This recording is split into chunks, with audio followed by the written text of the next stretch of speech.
Hi, I'm Kara, and this channel is about human connection and navigating change in your life, in organizations, and more broadly for collective well-being.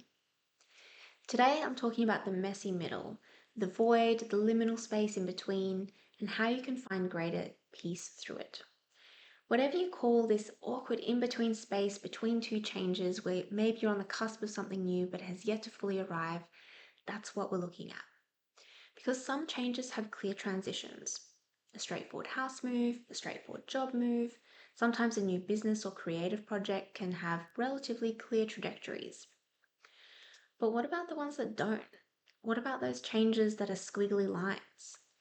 Maybe they involve a sense of emptiness, this cavernous uncertainty, maybe that's just me, but maybe this deep excavation of your foundations, your identities, your worldviews, your path in life. Maybe feeling like you're going in circles or lost or unclear about what's next, or even having some idea about what's next, but it seems out of reach, like clarity just beyond the tip of your tongue. And it could be years in the making. The build up to a career change, going from full-time parent for years to having space to build and create now that your kid's at school. Maybe it's ending a big project that has consumed you for years, not knowing what's next, or starting a business that's an expression of you but unsure how it will evolve, or knowing that you have a business and something big in it needs to change. Or it's having the beginnings of an idea, but not sure how to usher it into being, connecting all of these threads into some kind of tapestry that makes sense. This is what I call being in the liminal space in the in-between. It can look and feel terrifying, and we tend to avoid it at all costs, but there is so much value and richness in these spaces. However, our culture doesn't really know how to deal with them very well. And what I see everywhere, in every industry, and what most of us want, is a quick fix everything. Because wouldn't it be just so nice to have to skip the uncomfortable phase? And I get it. It's really comforting to think that it's all about following a very clear 5-step method that makes a solution seem so simple.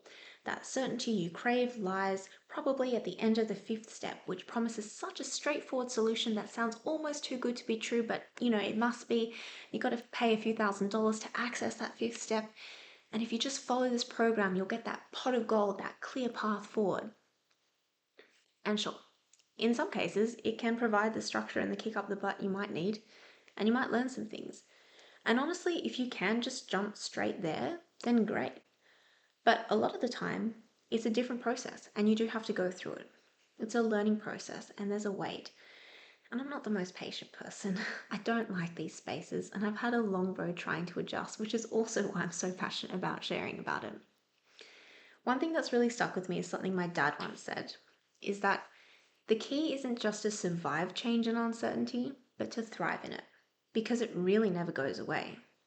Life is full of change and uncertainty in one way or another, and you can either white knuckle your way through your entire life, or you can learn to dance through it, and I know which one I'd rather. So, how do you find peace in these in-between spaces? One reframe that has also really stuck with me is that while uncertainty can feel pretty uncomfortable, it's also where all opportunity lies. We always tend to think of the worst case scenarios, but uncertainty means that anything is possible, including so much good, all the best case scenarios and scenarios beyond what we could have imagined in the positive. It's also an opportunity to get creative, to get resourceful, and as a side result, gain further trust and faith in your own abilities. That said, stability remains important, and there are ways to find anchors of stability, spaciousness, and peace within times of flux, i.e., your whole life. And you can develop your own set of anchors, and it's really great to have multiple that you can call in over time. But first, a note on practicality. Don't make all change all at once. Pace it out as best you can. And yes, this is coming from someone who moved house, then city, then country, career, and ended a relationship all at the same time, but it means you can trust me when I say I don't recommend it. Although sometimes those lessons are the most powerful and big change does need to happen. My point remains though, if you have one big change, try to keep other parts of your life stable if possible. If you're moving house, try not to make it in the same month as you moving jobs, if that's within your control. Essentially, keep major anchors in your life stable if one big thing is changing, if possible. Same goes if you're experiencing a lot of inner change. Take a minute before making massive outer change. And if you're building a new habit, do a few at a time, 1 or 2, not 50.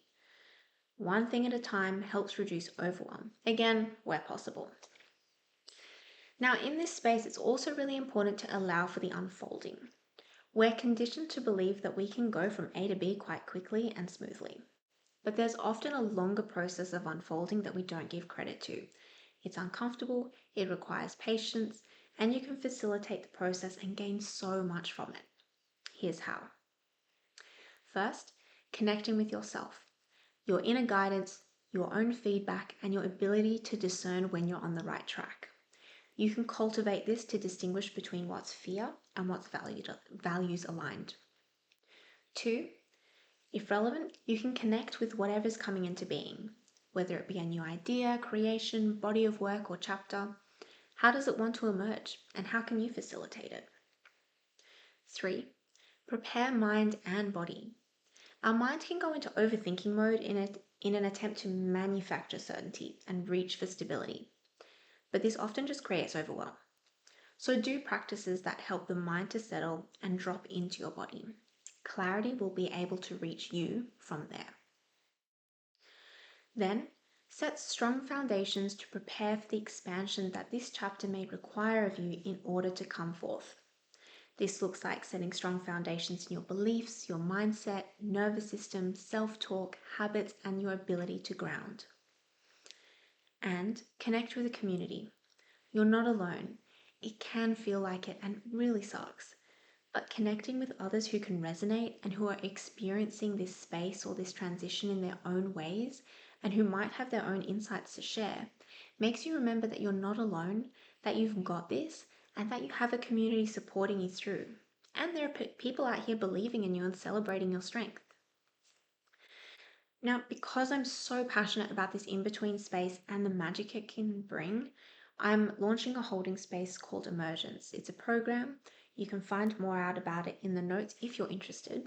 And it's essentially a 6-month live program to help you shepherd your new next chapter into being while doing all of the things I just mentioned. Check it out if it speaks to you. And if you have any questions or stories of your own experience in this liminal space, I would love to hear about it in the comments. Thanks for joining me today, and all the best with whatever new chapter you're bringing forward.